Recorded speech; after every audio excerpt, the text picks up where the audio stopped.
akhir tahun. Hanya orang bejo yang kesalahannya tidak dikoreksi. Jadi ini alhamdulillah. Jadi ya tapi ini kesalahan yang tidak maksiat. Insya Allah dimaafkan Allah Subhanahu Wa Taala ini karena kesalahan itu ada dua, ada kesalahan yang maksiat, ada kesalahan yang tidak maksiat. Saya punya komitmen terhadap agama ini. Baik tadi yang dikatakan Pak Rektor, ada unsur ulama, ada unsur habaib, ada unsur pengusaha, ada unsur birokrat. Di antara kenangan-kenangan saya dari Syekhina guru kita bersama Kiai Haji Maimun Zubair, beliau itu sering dawuh, sering ngendikan, dan itu saya sampaikan juga ketika 7 hari wafatnya Agus Robah, cucu Mbah Maimun, putra Agus Robah. Di antara yang beliau katakan itu adalah sok hak agama itu sing gawe pegawai negeri. Itu berkali-kali beliau ngendikan gitu. Ya saya agak bantah. Nah, kalau santri bah, ya santri karuan mesti gawe agama, tapi sok ben sing gawe pegawai negeri. Setelah saya jadi kiai dan penelitian, saya itu berkali-kali didatangi dokter, tentara, juga polisi. Mereka sering bilang gini, Gus saya ini dokter negeri. Saya ke NTT, ke Papua, karena saya muslim, berkebutuhan Islam, maka dibikinkan musola, dibikinkan masjid. Kalau kiai tidak bisa, bikin sendiri urunan mau narik siapa ya. Mau narik tarikan di jalan yang mau nyumbang siapa. Tapi kalau kebutuhan negara, karena tugas negara, ya difasilitasi negara dan tidak dianggap misionaris karena negara. Begitu juga di beberapa negara yang non-muslim kayak di Argentina, di Venezuela, itu ada masjid, ada kajian Islam ya karena duta besar. Dan itu aparat negara. Disinilah kearifan para ulama berkoalisi dengan umarok dengan makna yang positif bahwa agama ini harus ditopang umarok, sistem negara. Tentu di situ ada tentara, ada polisi, ada macam-macam. Kita sebagai kiai juga nggak berdaya di depan para bandar narkoba apa-apa kalau nggak ada BNN. Kita mau apa dengan korupsi kalau nggak ada KPK. Sehingga kearifan para guru-guru kita, mulai Mbah Maimun, bapak saya sendiri, NU, Muhammadiyah, semua ormas-ormas Islam itu pasti maulah kerjasama. Karena kita siapa ya? Kalau nggak kerjasama. Dan di antara pesan Rasulullah SAW adalah yaduwahi ma'al jamaah. Jadi apa ya, kebersamaan itu sudah berkah. Fa inna yadallahi ma'al jamaah. Jadi berkah. Lalu kenapa saya kalau ngaji bawa kitab? Ini agak sebetulnya itu lazim. Lazim itu suatu yang harus. Tapi karena kelamaan mubaligh itu tidak pakai kitab. Seakan-akan bawa kitab itu yang aneh. Sebenarnya aneh mereka. Karena begini logika simpelnya ya. Umat Nabi ini berhak dapat apa coba? Berhak dapat warisan yang paling luhur, paling hebat, paling jernih. Apa itu Quran dan hadis? Pertanyaannya, siapa yang paling punya hak otoritatif untuk menerangkan Quran hadis? Ulama. Ulama yang mana? Ya yang kapabel, yang sudah diakui dunia kayak Imam Ghazali, Imam Bukhari, Imam Syafi'i. Artinya kalau kita tidak pakai materi itu, ulama mendapat pikiran kita, bukan mendapat pikiran mereka. Saya ulang lagi, kalau kita tidak pakai materi yang otentik, yang orisinil, umat ini mendapat pikiran kita, bukan pikiran mereka. Maka saya berusaha supaya teman-teman atau semua umat Islam dapat pikiran-pikirannya Imam Ghazali, pikiran-pikiran Imam Bukhari, pikiran-pikiran Abdul Qasim Al-Junaidi, kejernian-kejernian Abu Yazid Al-Bustami. Kejernian itu diantaranya adalah misalnya makalah yang menurut saya itu makalah yang super. Jadi untuk ngadepi krisis karena COVID atau karena apalah, itu lama dulu sederhana sekali. Beliau punya rumus yang mungkin jarang didengungkan orang, tapi saya akan kampanye rumus ini. Al-istighna, hakikatul istighna itu adalah al-istighna anis syai' labihi. Jadi pemenuhan kebutuhan yang sebenarnya adalah kita berusaha menghindari sebanyak mungkin kebutuhan yang sekunder, yang nggak penting. Bukan memenuhi semua yang kita inginkan. Jadi misalnya begini ya, kalau kita lapar, itu keinginan kita itu makan enak apa asal makan? Tentu jawabannya asal makan yang sehat. Tapi kalau nuruti nafsu kita, makannya yang enak, teman makan ya enak, terus di warung yang favorit. Ini kan satu kebodohan. Kenapa untuk makan saja butuh definisi sekian banyak? Yang kita harus kecewa, warung favoritnya bisa sudah tutup, atau kita ke sana harus macet, ribet. yang benar-benar arif dan bijaksana itu adalah al-istighna anisya. Sesuatu yang tidak mendesak itu jangan jadikan kebutuhan. Sehingga kalau kita puasa misalnya, semua makanan itu enak karena kita sangat lapar. Sehingga Abul Qasim Al-Junaidi ketika ditanya, ma'idamu to'am, lauk makanan itu apa? Jawabannya lucu, alju, lapar. Kalau kamu lapar ya semuanya enak. Ini sudah mulai hilang. Kita bilang makan enak itu ya sate, ya gulai, ya pizza yang kita senangi. Akhirnya apa? Untuk nikmati nikmatnya Allah itu kita jadi ribet. Apalagi yang orang-orang fasik harus ditemani perempuan yang tidak halal misalnya, atau harus ada ajudan, ribet. Nah pertanyaannya, orang yang ribet sama yang nggak ribet itu pinter mana? Pinter yang nggak ribet. Nah ini kearifan-kearifan yang mulai hilang. Lalu siapa yang bisa mewarisi itu? Ya ulama. Jadi ulama itu cara berpikir sebenarnya simple. Makanya mereka sering kalau tahajud itu, di antara makalah Sayyidina Ali paling terkenal dan yang menjadikan beliau punya derajat yang luar biasa itu adalah kafani izzan an takuna li robban wa kafani fakhran an akuna laka abdan. Ya Allah, saya ini sudah begitu mulia, begitu terhormat dan sangat-sangat terhormat karena yang menjadi Tuhan itu Engkau. Jadi rumus pertama itu karena menjadi Tuhan itu Engkau. Hanya Tuhan yang abadi, Tuhan yang pertama, hanya Tuhan yang al-awwal. Coba ya Allah, kalau saya ini punya Tuhan Fir'aun, punya Tuhan mati jadi tontonan lagi, itu kerennya di mana coba? Andaikan kita punya Tuhan Fir'aun. Atau punya Tuhan yang asal-usulnya manusia, apapun hebatnya manusia itu, kita punya Tuhan manusia itu. Tuhan yang lapar, yang kalau nggak makan mungkin pingsan, mungkin bisa kena COVID, nanti Tuhannya diisolasi, kayak apa? Makanya ketika Tuhan Allah menyindir ketuhanan selain Allah itu, Allah hanya menyindir dengan kalimat sederhana, kana yakulanit to'am, yang kamu tuhankan itu masih makan. Hanya kalau nggak makan ya lemes. Jadi lama-lama ada orang gini, alhamdulillah tadi Tuhan mampir ke saya, kelihatannya lapar, setelah tak kasih makan sehat lagi. Susah nggak punya Tuhan yang seperti itu. Beda dengan Tuhan kita, Tuhan yang nggak butuh makan, nggak butuh minum, al-qayyum, zat yang berdiri sendiri tanpa butuh yang lain, al-awwal. Sebelum ada langit bumi sudah ada Tuhan kita yaitu Allah. Bandingkan dengan Tuhan-Tuhan yang dipertuhan yang lain, yang adanya setelah bumi, misalnya Fir'aun dan sebagainya. Sehingga Sayyidina Ali pertama jadi kebanggaan apa? Kafani izzan antakuna li robban. Saya ini keren betul, karena punya Tuhan yaitu Engkau. Tuhan yang lahul asma'ul husna, Tuhan yang semuanya punya kebaikan, punya keabadian, punya keagungan. Terus wa kafani fakhron an akuna laka abdan, dan saya bangga sekali karena saya menjadi hambamu. Kalau saya jadi hambanya Pak Rektor ribet kan, sudah tak hormati ternyata nanti tidak rektor, ya kan ribet kan. Terus pokoknya ribet, jadi budaknya manusia itu ribet. Makanya ada seorang wali datang ke temannya yang jadi presiden atau jadi raja. Datang ke situ karena tidak punya uang, mau minta uang karena temannya raja. Setelah sampai sana ternyata temannya ini karena orang soleh pas berdoa, ya Allah saya minta ini, minta ini, minta ini. Terus si wali tadi pulang. Kenapa kamu pulang? Ternyata dia sama, masih minta-minta kayak saya. Jadi sederhana. Sama-sama minta kamu, minta zat yang kamu mintain. Jadi dulu itu orang itu sebegitu dekat dengan Allah. Sehingga si raja ini terus ketemu wali tadi tanya, kenapa kamu menyepelekan saya? Padahal sekarang saya raja. Terus ditanya sama wali tadi, karena temannya. Kalau kamu di padang pasir tidak bisa minum dan harus minum 1 gelas, dengan ongkos kamu harus mengasihkan semua kerajaan kamu demi minuman itu. Pilih mana, minuman apa tetap jadi raja?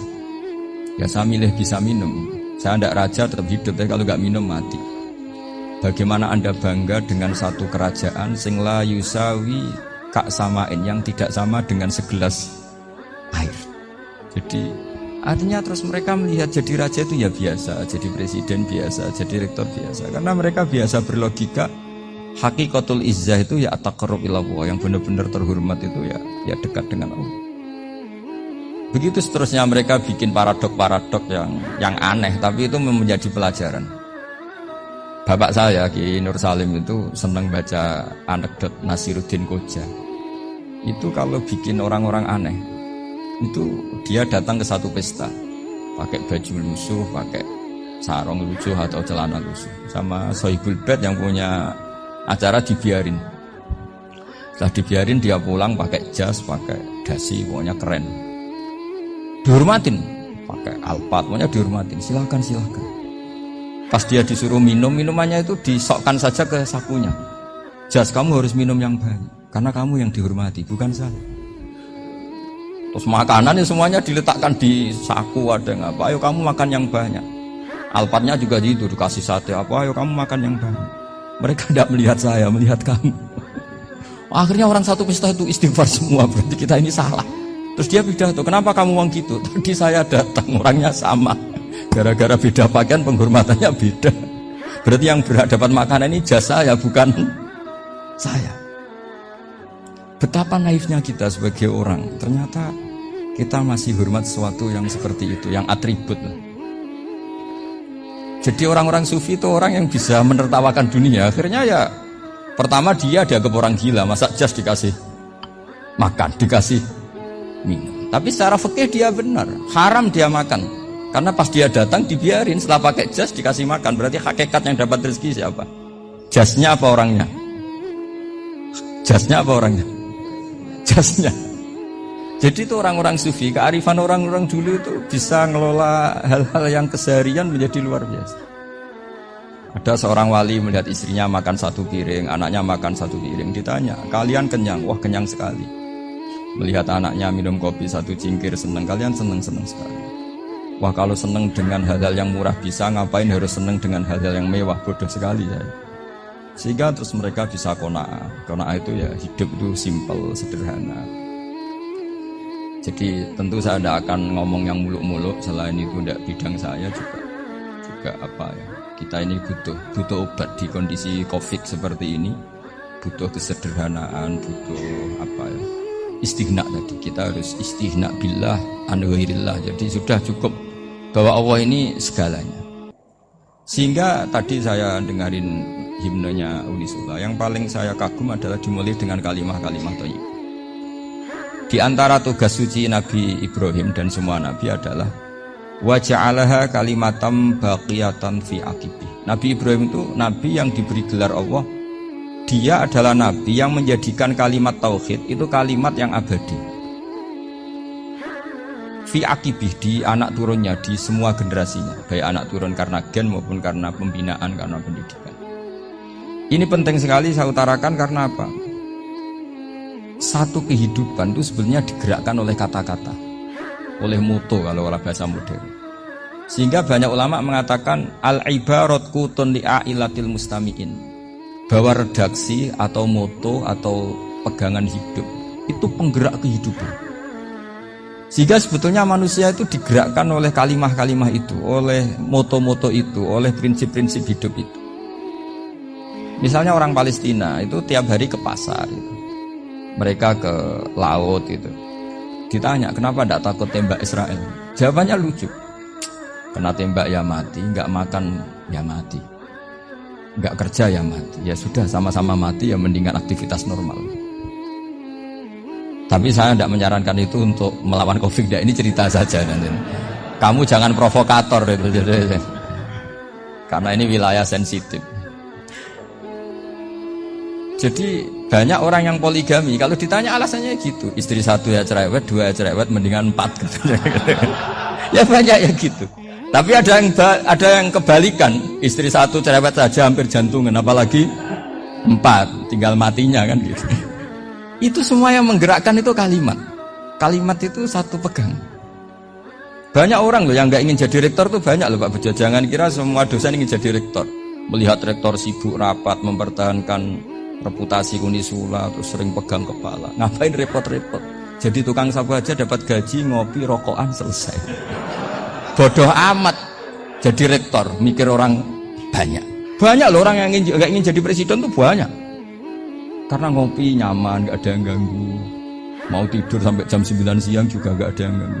Sehingga mereka melihat pegawai negeri itu gak keren, orang kok diatur jam, disiplin. Itu memang cara Allah membagi rahmat. Mau kamu apakan coba? Cara syukurnya dia seperti itu. Bapak saya dulu tuh sering ngajarin saya, diajak jalan-jalan pagi-pagi. Melihat orang ngopi, makan uduk itu bapak semua. Kok enak jadi wong awam. Ngene esuk-esuk nyemak bocah kesel kabeh kono enak ngopi rokokan. Bapak kadang iri sama orang awam itu iri. Sudah gitu berharap masuk surga kan enak sudah gitu. Tahu-tahu mati, tidak tahu ke surga apa ke neraka ya tidak tahu. Jadi nah, orang dulu itu orang yang bisa mensederhanakan dunia. Sehingga ya sudah cara bahagia. Makanya saya alhamdulillah saya ini kerja sama UII sama beberapa kampus. Memang amdan itu sengaja. Kampus itu ya punya sistem yang nggak bisa mewakili sistem kiai. Kiai juga punya sistem yang nggak terwakili oleh kampus juga sebaliknya, saling melengkapi. Saya sering ketemu rektor UII, rektor kampus-kampus Islam.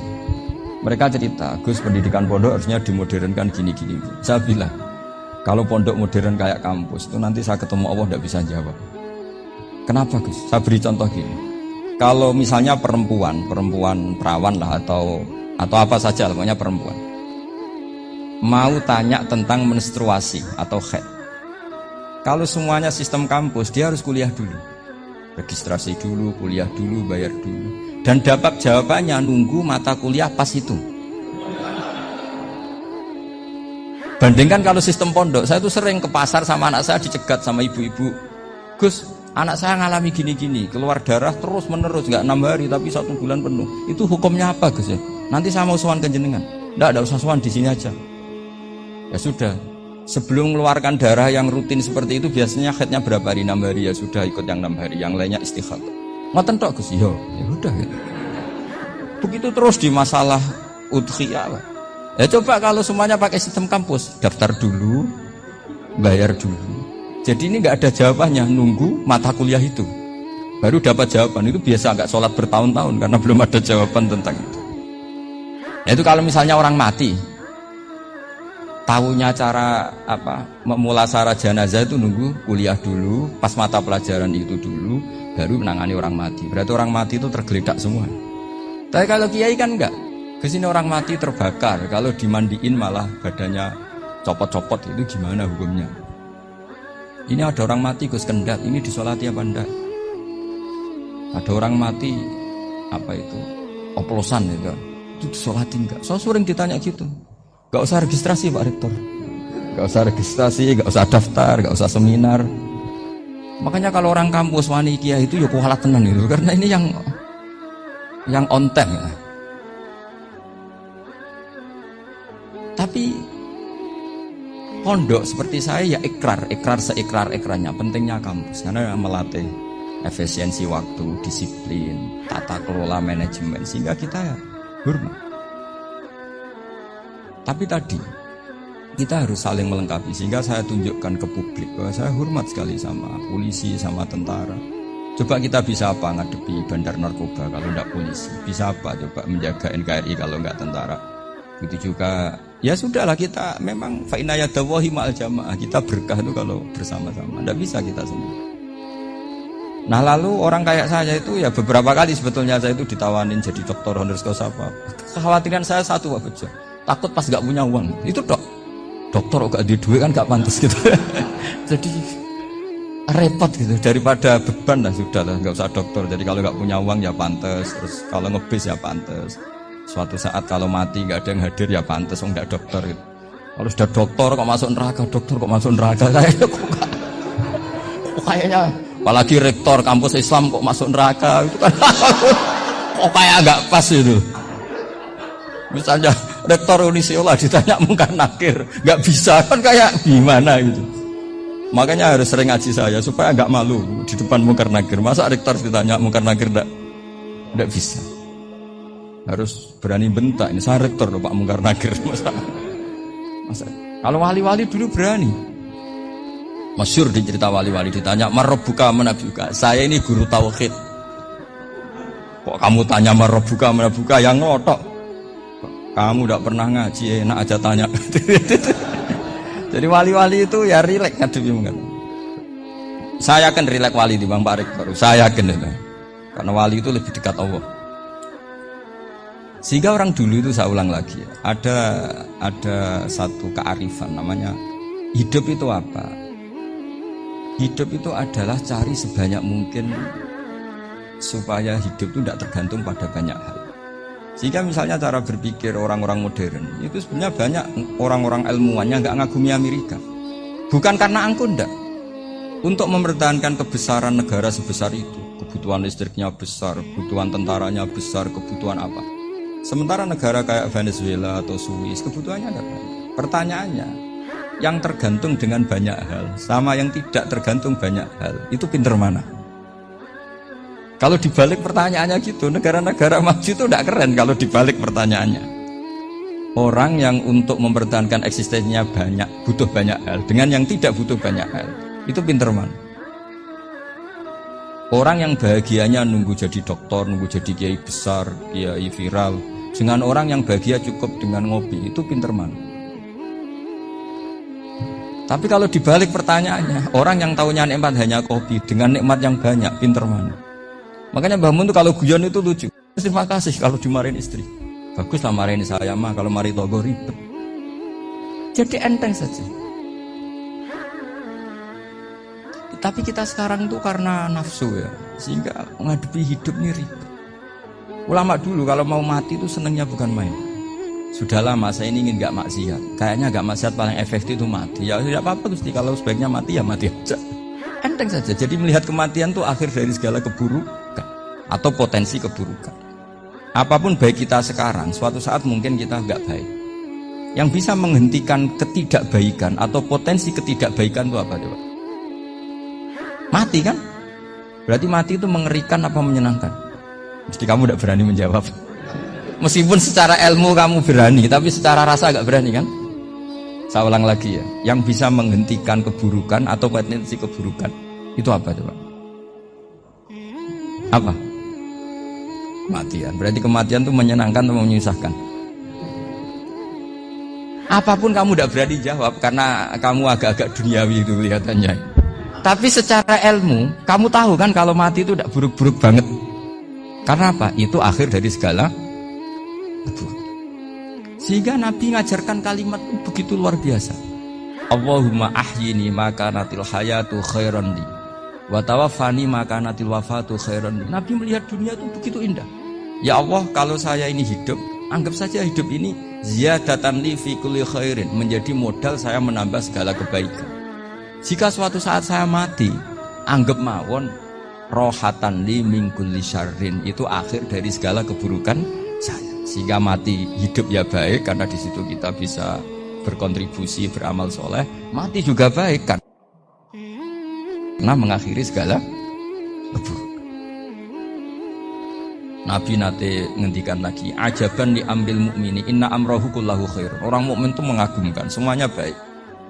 In asobathu na'ma syakara fakana khairan lah. Kalau baru dapat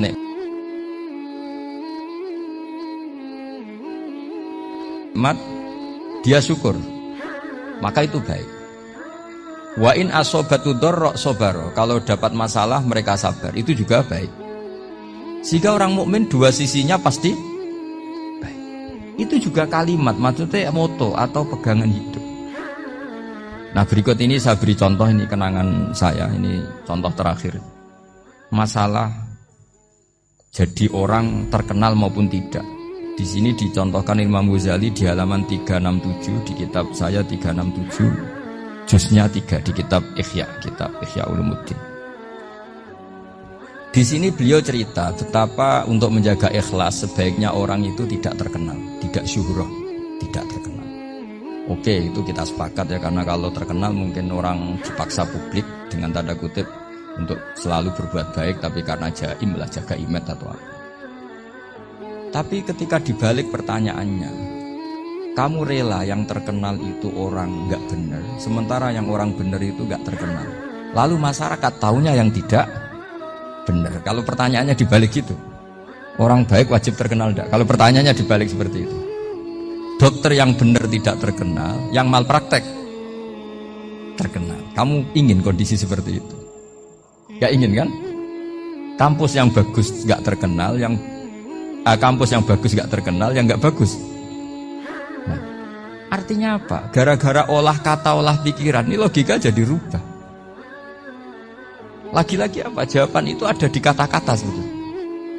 Makanya bab-bab seperti ini tidak usahlah kita berdebat, berpolemik. Sebaiknya orang itu humul, menutup diri, apa sebaiknya orang terkenal, itu nggak perlu seperti itu. Sudah terserah Tuhan saja.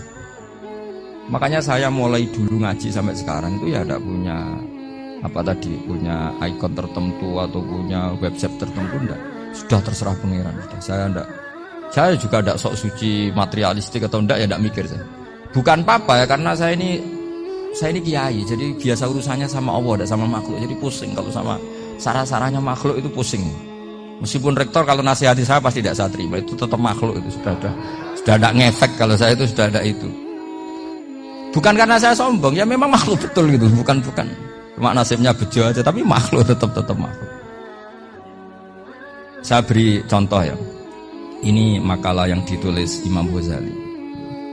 Ya, i'lam aslahakallah anna aslal jah wa intisarus sayyid atau sayyidi wal istihar wa huwa mazmum. Balil mahmudu al-khumulu illa man saharahu wa ta'ala linasri dini min ghairi takallufi talabi syuhrati minhu. Jadi kalau kamu ingin ibadah kamu selamat, ya kamu jangan terkenal. Tapi resikonya adalah kalau kebaikan itu tidak terkenal, maka gak dikenali. Kalau gak dikenali berarti masyarakat hanya punya percontohan yang tidak baik, karena yang baik tidak terkenal.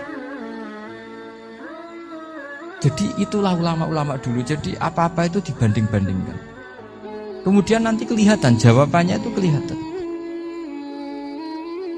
Jadi ulama dulu itu biasa ngarang misalnya afatun nikah, sisi negatifnya nikah.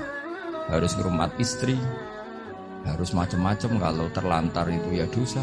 Seperti tadi Pak Marsudi cerita, kalau orang ngapalkan Quran itu takut lupa, kalau lupa itu jadi dosa. Pertanyaannya, kalau semua orang takut lupa, takut dosa, semua orang nggak hafal Quran karena potongan-potongan lupa. Cara berpikir tidak seperti itu. Kalau berpikir ya namanya hafalan, ya inginnya hafal, kan nggak ingin lupa. Nah nanti kalau takdirnya lupa karena hal-hal yang dimaklumi oleh syariat itu enggak yang termasuk dosa. Yang dosa itu lupa ta'wiri udhrin syar'iyyin, lupa yang tidak ada sebab yang apa? Syar'i. Tapi lupa bawaan EQ-nya tidak bagus. Lupa bawaan sering dibentak. Oh itu enggak masalah karena bawaannya orang tertekan itu ya lupa. Coba kamu hafal Quran, terus punya kredit jatuh tempo, pas hari itu aku yakin enggak cerdas sudah. Itu bawaannya orang tertekan itu pasti lupa.